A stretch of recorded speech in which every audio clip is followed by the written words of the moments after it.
ආයුබෝවන් ආරෝග්‍ය life channel එකට ඔබ සාදරයෙන් පිළිගන්නවා. අද මම කතා කරන්න හිතුවා කැරට් සිරප් එකක් හදන්න. ඇත්තටම මේ කැරට් සිරප් එක කැස්සට ඒ වගේම පෙනහළු වල තියෙන සෙම ගතියට ඉතාමත් හොඳයි. ඒක මම මේ අත්දැකීමෙන් කියන්නේ.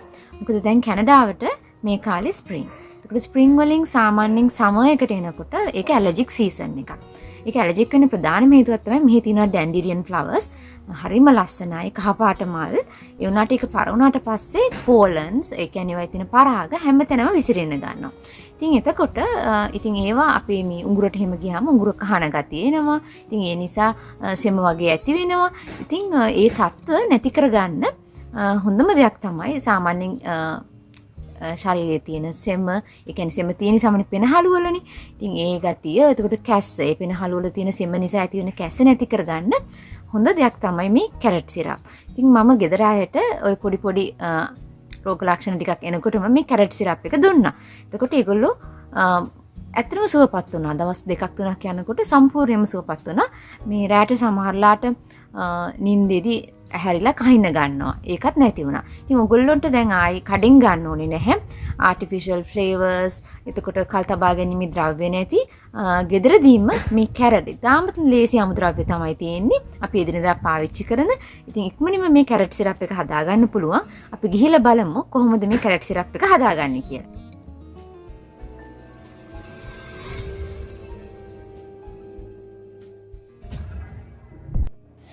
මම මේ සඳහා අරගෙන තියෙනවා අපේ සිරප් එකේ ප්‍රධාන අමුද්‍රව්‍ය වන කැරට් ග්‍රෑම් 500ක්. වසවිස නොයදු ඕගනික් කැරට් ගන්න පුළුවන් නම් හොඳයි. ඕගනික් කැරට් හොයාගන්න අපහසු නම් කැරට් වල පොත්ත උඩින් අයින් කරලා හොඳින් හොදලා ගන්න අමතක කරන්න එපා. දැන් මේ කැරට් ටික කුඩා කෑලි වලට කපා ගන්නයි යන්නේ. කපාගත්තු කැරට් ටික මේ වගේ පෑන් එකකට දාගන්නවා.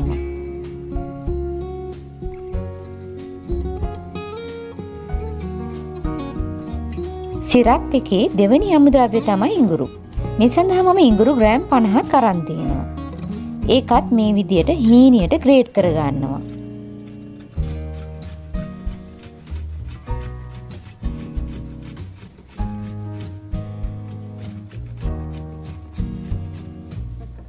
දැන් අපි අර ග්‍රේඩ් කරගත්තු ඉඟුරු ටික කලින් කැරට් දාපු පෑන් එකටම දාගන්නවා.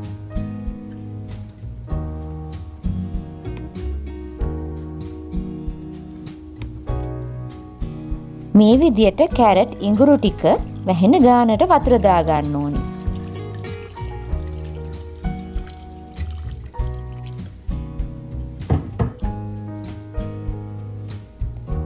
මදකින්නේ කැරට් ටික හොඳට තැම්බෙනකන් උයා ගන්න ඕන.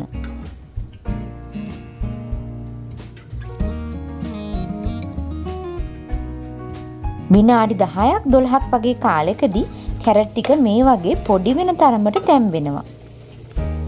ටිකක් නිමුණට පස්සේ බ්ලෙන්ඩ් කරගන්නයි යන්නේ. මේ තමයි ලිප ඔෆ් කරන්න ඕන වෙලාව. කැරට් ටික මේ වගේ හොඳට පොඩි වෙනවා නම් ඔයගොල්ලන්ට ලිප ඔෆ් කරගන්න පුළුවන්. දැන් අපි කැරට් ඉඟුරු මිශ්‍රණය බ්ලෙන්ඩ් කරගන්නයි යන්නේ. මම අර තඹත්ත කැරට් ඉඟුරු මිශ්‍රණය ෆුඩ් ප්‍රොසෙසර් එකකට දාගන්නවා. ඔයගොල්ලන්ට සාමාන්‍ය බ්ලෙන්ඩර් එකේ වුණත් මේක බ්ලෙන්ඩ් කරගන්න පුළුවන්.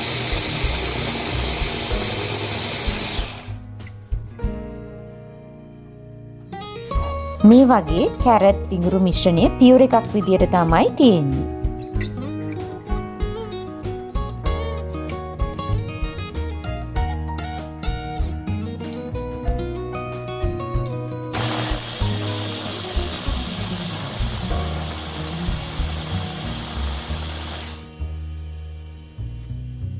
දැන් අපේ කැරට් ජින්ජර් පියුර් එක ලෑස්ති.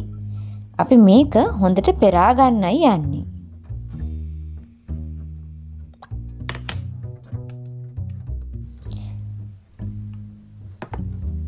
මේ වගේ සාමාන්‍යයෙන් ගෙදර තියෙන ස්ට්‍රේන් එකක් පාවිච්චි කරලා පෙරා ගන්නත් පුළුවන්. හැබැයි හොඳම ලේසිම ක්‍රමය තමයි හොඳ පිරිසිදු රෙදි කැබැල්ලක් අරගෙන පෙරා ගන්න එක. එතකොට බොහොම ලේසියෙන් පහසුවෙන් මේ වගේ ජූස් ගොඩක් ගන්න පුළුවන් වෙනවා.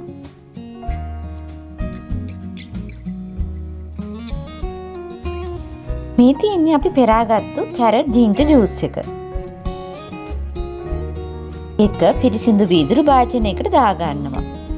දැන් මේ වෙලාවේ කැරට් ජින්ජර් ජූස් එක සාමාන්‍ය උෂ්ණත්වයක තමයි තියෙන්නේ.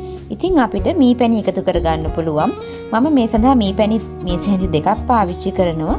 මේක මී පැණි නැතුවත් හදාගන්න පුළුවන්. ඒත් මේ පැණි සාමාන්‍යයෙන් උඟුර ආශ්‍රිත රෝගවලට ගොඩාක් ගුණදායකයි. ඒ නිසා තමයි මම මේකට මී පැණි දාගත්තේ. මේ කැරට් සිරප් එක සතියක් වගේ කාලයක් ෆ්‍රිජ් එකේ තියලා පාවිච්චි කරන්න පුළුවන්. ඒත් මම පොඩි දෙයක් කියනවා. ඔයගොල්ලෝ මේක ෆ්‍රිජ් එකෙන් කෙලින්ම අරගෙන බොන්න එපා. මම නම් කියන්නේ සාමාන්‍යයෙන් සීතල දෙයක් අපේ ශරීරයට ගන්න එක හොඳ නැහැ. කැස්ස සෙම් ප්‍රතිශාව තියෙන වෙලාවක. ඉතින් ඒක අරගෙන පොඩ්ඩක් විනාඩි 10ක් 15ක් එළියේ තියලා ඊට පස්සේ බොන්න. දවසකට මේස හැඳි 3ක් 4ක් වගේ ප්‍රමාණයක් පාවිච්චි කරන්න පුළුවන්. දවස් 2ක් විතර යනකොට ඔයගොල්ලන්ට තේරෙනවා කැස්ස ගතිය අඩු වෙලා ඔයගොල්ලගේ පෙනහළු වල සැහැල්ලු ගතියක් ඇති වෙනවා. ඒ අර තියෙන සෙමායින් වුණාම. ඉතින් මේක හදලා අනිවාර්යයෙන්ම බලන්න ඔයගොල්ලන්ට කැස්ස සිරප් ආයි කඩෙන් ගන්න ඕන වෙන්නේ නැහැ. මේක ප්‍රතිශක්තිකරණයටත් හොඳ බෙහෙතක් වෙනවා.